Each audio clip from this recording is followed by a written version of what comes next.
Morning, welcome back to my channel Sneha Anuj blogs में आपका हार्दिक और तहे दिल से स्वागत है। आई होप कि आप सब बहुत अच्छे होंगे। मैं भी बहुत अच्छी हूँ, बट आज आपको मेरे को एक सैड न्यूज़ देनी है। मेरा नेल्स गया। फिर से आ जाएंगे, कोई नहीं। और एक गलत काम और हुआ है आज मेरे से कि मैंने अपने जो हैं बाल वॉश करे हैं और आज है एकादशी। सो भगवान जी प्लीज़ प्लीज़ प्लीज़ मुझे माफ़ कर दीजिएगा, अपनी कुदृष्टि मुझ पर मत डालिएगा। मुझे याद नहीं था। और मैं आपको सच बताऊं कि मैं हफ्ते में 2 बार हेड वॉश करती हूँ और मुझे ये था कि आज धो लेती हूँ क्योंकि आज वेडनेसडे है और फिर मैं धोऊंगी शिवरात्रि वाले दिन। तो मैं ज़्यादा दिन के लिए गंदा भी नहीं रख सकती थी। मुझे बिल्कुल अच्छा नहीं लग रहा था, अपना मतलब बाल बिल्कुल बहुत गंदे हो रहे थे, ऐसा मुझे फील हो रहा था क्योंकि हमारे यहाँ ना कंस्ट्रक्शंस का काम चल रहा है। मैं अंजनी को लेने जाती हूँ स्टॉप पे, तो वहाँ बहुत धूल उठती है। तो तब से मेरे को ये था कि यार हेड वॉश करना है। हो भगवान जी प्लीज़ हमें क्षमा करना, हम आपके बच्चे हैं और बच्चों से ही गलती होती है। सो गाइज आपसे करती हूँ अब बात कि आप कैसे हैं। और आज मैं बहुत दिन बाद आपसे इस तरीके से बात कर रही हूँ क्योंकि हमेशा आपका वेलकम किचन में हो रहा था। तो आज किचन की है छुट्टी क्योंकि किचन में आज कुछ नहीं बनेगा, क्योंकि आज बेटे का लंच होता है स्कूल से और स्कूल में उसने आज क्या खाया है, सांभर इडली। उसको घर में भी सांभर इडली चाहिए, स्कूल में भी सांभर इडली। और अब मैं क्योंकि कल मैंने बनाई थी आलू मेथी अनुज के लिए और विदाउट सॉल्ट, और मैंने बाद में उसमें मसाला डाला था, तो वो मैंने खाना खाया नहीं था। वो मेरी ऐसी की ऐसी रह गई थी सब्जी, क्योंकि रात काफ़ी हो चुकी थी। तो मैं ज़्यादा लेट नाइट खाना नहीं खाती हूँ क्योंकि वो फिर मतलब डाइजेस्ट होने में बहुत दिक्कत करता है। तो अभी मैं बनाऊंगी पराठे बेटे के लिए भी, और अपने लिए तो नहीं, अपने लिए मैं रोटी बनाऊंगी। अगर पराठा मन करा तो वो भी ले सकती हूँ, कोई ऐसी मैं इतनी हेल्थ कॉन्शियस नहीं हूँ। थोड़ी थोड़ी हूँ, ज़्यादा नहीं। तो लेट्स सी कि आज मैं क्या बनाऊँ। कटहल बनाऊंगी, लेकिन अभी नहीं, थोड़ी देर के बाद। अभी मैं जाती हूँ, पहले कुछ नाश्ता पानी कर लूँ और उसके बाद कटहल बनाएंगे। कटहल की रेसिपी तो आपको पता है मैं कैसे बनाती हूँ, तो बनाएंगे साथ मिलके। ओके। तो आइए किचन में, मैंने किचन में रख दी है कढ़ाई अपनी गर्म होने के लिए। इसमें मस्टर्ड ऑयल, जीरा, प्याज, हरी मिर्च को हम करेंगे फ्राई गोल्डन ब्राउन होने तक। गोल्डन ब्राउन होने के बाद डाल देंगे कटहल डालने के बाद हम इसको करेंगे थोड़ा सा तेल में फ्राई। जब तक ये फ्राई होता है, सॉफ्ट होता है थोड़ा सा, तो इसको हम इसमें डाल देंगे टमाटर डालने के बाद मैं इसको थोड़ा सा ढक के पकाऊंगी। ढक्कन हटाने के बाद इसमें डालेंगे हींग और टेस्ट अकॉर्डिंग नमक, धनिया पाउडर, रेड चिली पाउडर, हल्दी। ये सब डालने के बाद हम इसको मिक्स करेंगे। मिक्स करने के बाद इसको थोड़ा सा हम ढक के पकाएंगे। और उससे पहले मैंने डाल दिया था लहसुन का पेस्ट। आप चाहें तो अदरक भी डाल सकते हैं, लेकिन मैं सिर्फ इसमें लहसुन का पेस्ट ही इस्तेमाल करती हूँ, जो मैंने घर में खुद से कूटा हुआ था। और मैंने पीसा भी नहीं था, इसको दरदरा कूटा हुआ था। और इसको ढक के पकाने के बाद ये पक के रेडी हो गया और इसमें हम डाल देंगे धनिया।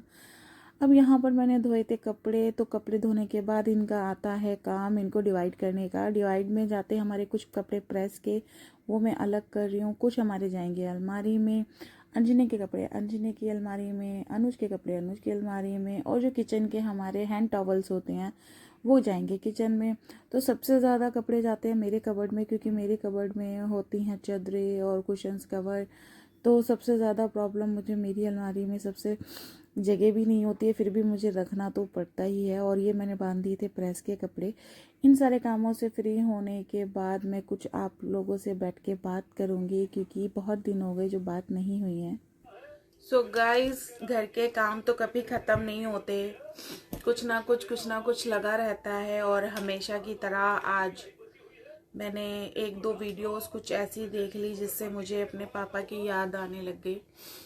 और मैं बहुत बहुत जल्दी इमोशनल हो जाती हूँ और बहुत कुछ सोचने लग जाती हूँ।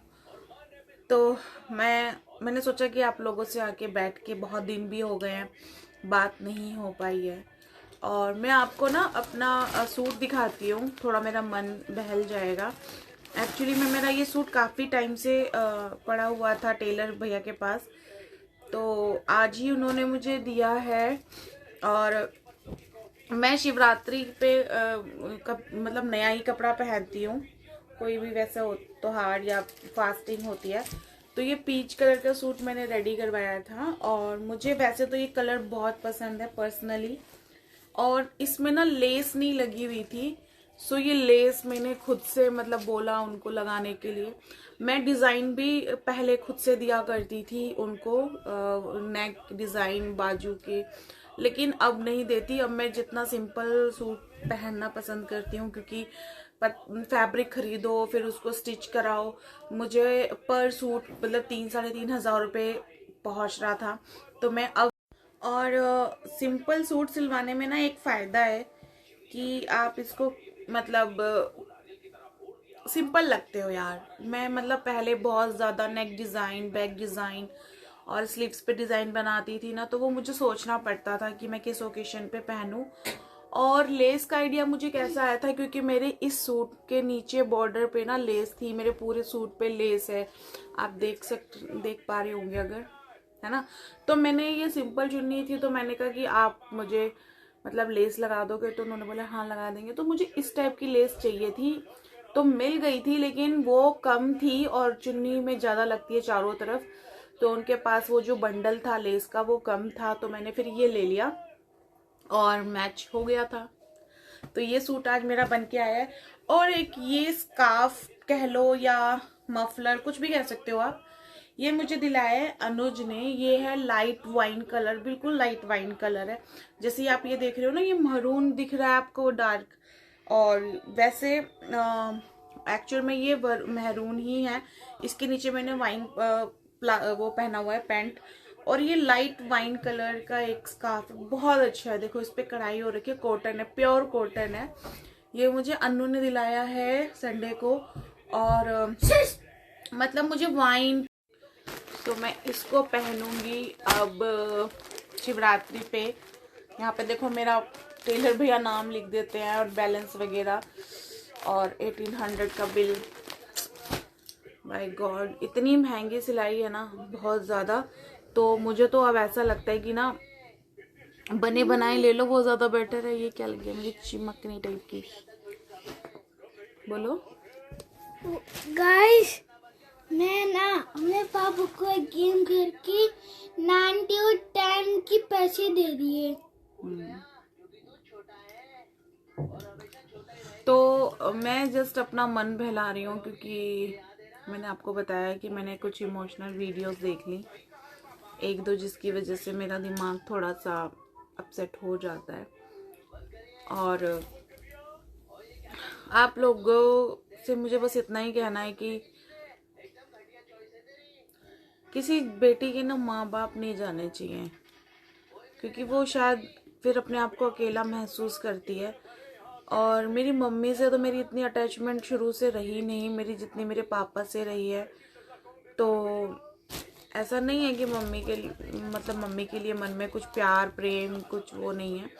ऑफ कोर्स हम भी एक माँ हैं, तो माँ की फीलिंग्स हम बहुत अच्छे से समझ सकते हैं, लेकिन मुझे मेरे पापा। तो गाइज मैं ना बस यही कहना चाहती हूँ आपको कि आप कैसे हो, है ना। ज़्यादा बात नहीं करेंगे, क्योंकि ज़्यादा बात करूँगी उतना ही माइंड अपसेट होगा। और फिर मेरे ना 2-3 दिन बहुत मतलब ऐसे निकलते हैं कि बहुत भारी दिन काटने बड़े मुश्किल हो जाते हैं।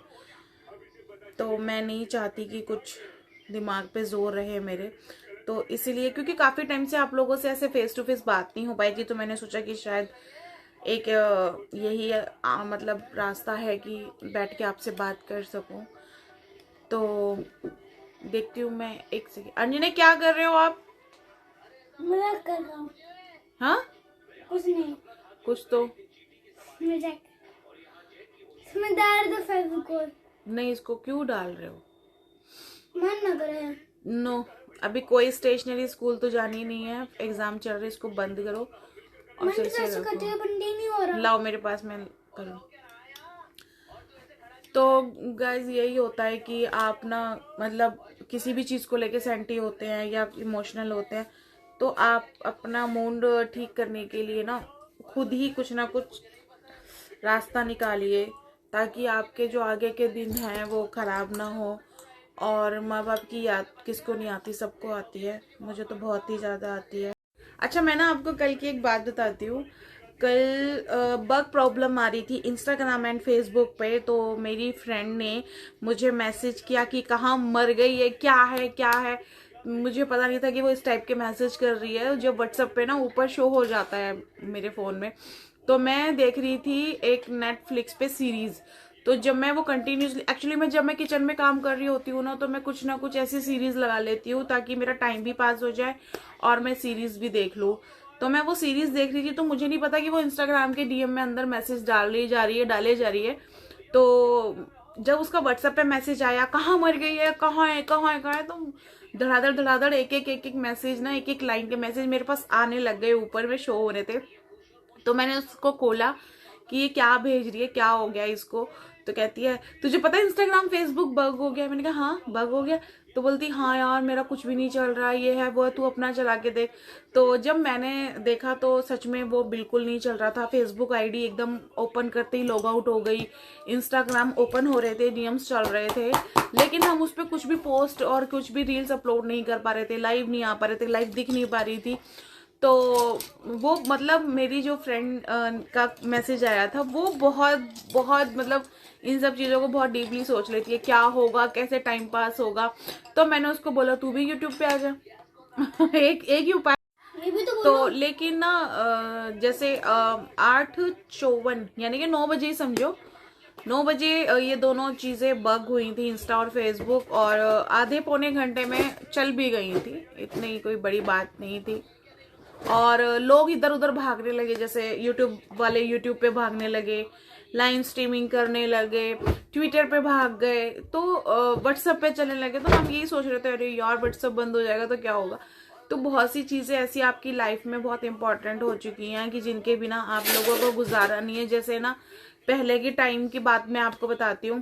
पहले फ़ोन नंबर के ना एक अलग से डायरिया बनाते थे लोग, और उस डायरी में ना पर्टिकुलर हर एक बंदे का ना एक अल्फ़ाबेट वाला पेज आता था, और उस अल्फ़ाबेट को ऐसे पकड़ के और उस डायरी को पलटते थे कि ए नाम से अगर किसी भी गेस्ट का, किसी रिलेटिव का नाम होगा तो वो मतलब ए उसमें नंबर होगा उसका, जैसे अजय हो गया, अंकुर हो गया, है ना।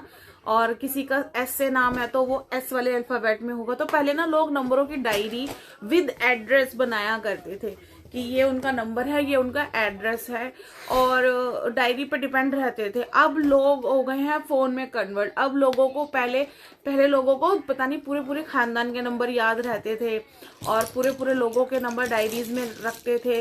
मतलब मेंटलिटी उनकी इतनी अच्छी थी उस टाइम पे, सोच कि हमें याद भी करने चाहिए। तो लोगों की ना जो मतलब एक मेंटेलिटी थी कि हमारी डायरी अगर खो जाएगी तो हमें याद भी होनी चाहिए। बट अब लोगों के अंदर वो मेंटेलिटी नहीं रही है। लोग फोन पे डिपेंड हो गए हैं, गूगल्स पे डाल लेते हैं अपने कॉन्टैक्ट्स नंबर, और बस एक नंबर वो याद रखते हैं, चाहे वो किसी एक पर्टिकुलर, चाहे वो वाइफ है तो हस्बैंड का, हस्बैंड है तो वाइफ का, या बच्चे हैं तो मम्मी पापा का। मतलब उनको मतलब ही नहीं है अब किसके फ़ोन करना है। मगर पहले लोग बहुत पूरे पूरे खानदान के नंबर, मम्मी पापा चाचा ताऊ मामा भाई बहन, सबके नंबर याद रखते थे, लेकिन अब कोई याद नहीं करता। तो हमारी ज़िंदगी में जितनी फैसिलिटीज़ आई हैं हमारी कन्वीनियंट के हिसाब से हम उसको यूज़ तो कर लेते हैं, लेकिन उसके प्लस पॉइंट के साथ साथ उसके माइनस पॉइंट भी बहुत सारे हैं। मैं ये जो बात आपको बता रही थी, कल हम यही डिस्कशन चल रहा था कि अगर हमारी ज़िंदगी से सोशल मीडिया चला जाए तो क्या होगा। तो और ऐसा मेरा एक पर्टिकुलर मानना यह है कि सोशल मीडिया ना हमारे लिए बहुत हेल्पफुल चीज़ हो गई है। हम कहीं भी कहीं नई जगह जाते हैं, हमारे को गूगल मैप बड़ी हेल्प करता है, और किसी नए एड्रेस को सर्च करना होता है, कोई सेंटर, कोई क्लिनिक, कोई हॉस्पिटल, कोई सेंटर्स, कोचिंग्स के एड्रेस चाहिए, किसी स्कूल को सर्च करना, तो गूगल एक ऐसी चीज़ हो गई है जिसपे हम तुरंत सर्च मारते हैं और वो हमें मिल जाता है। तो सोशल मीडिया हम लोगों के लिए आज के टाइम में बहुत ज़रूरी हो गया, ये नहीं जाना चाहिए। तो गाइज आज के ब्लॉग को हम करते हैं यहीं पर एंड, क्योंकि अंजने का है कल मैथ का पेपर, और हमें अपनी लाइफस्टाइल के साथ साथ अपने शौक, अपने पैशंस के साथ साथ हमें बच्चों की स्टडी से कोई कॉम्प्रोमाइज़ नहीं करना चाहिए। और अब मैं जाती हूँ उसकी थोड़ी सी प्रिपरेशन कराने के लिए, और आज के ब्लॉग को करते हैं हम यहीं पर एंड। आई होप कि आपको मेरे ब्लॉग अच्छे लगते हों। अगर आपको मेरे ब्लॉग अच्छे लगते हैं तो प्लीज़ प्लीज़ सब्सक्राइब मत कीजिए, लेकिन मुझे कमेंट ज़रूर कीजिए कि हाँ आप ऐसा कर रहे हैं तो मुझे अच्छा लगता है, आप ऐसा कर रहे हैं तो मुझे बुरा लगता है। एटलीस्ट आप कोई नेगेटिव कमेंट ही करके मुझे कुछ तो क्लू दीजिए कि मेरे व्लॉग कैसे लग रहे हैं आपको। और अगर अच्छे लगते हैं और आप मुझे पसंद करते हैं तो मेरे चैनल को सब्सक्राइब कर सकते हैं, और लाइक कीजिए, कमेंट कीजिए, शेयर कीजिए, और देखते रहिए स्नेहा अनुज ब्लॉग्स को। तब तक के लिए गुड नाइट, बाय।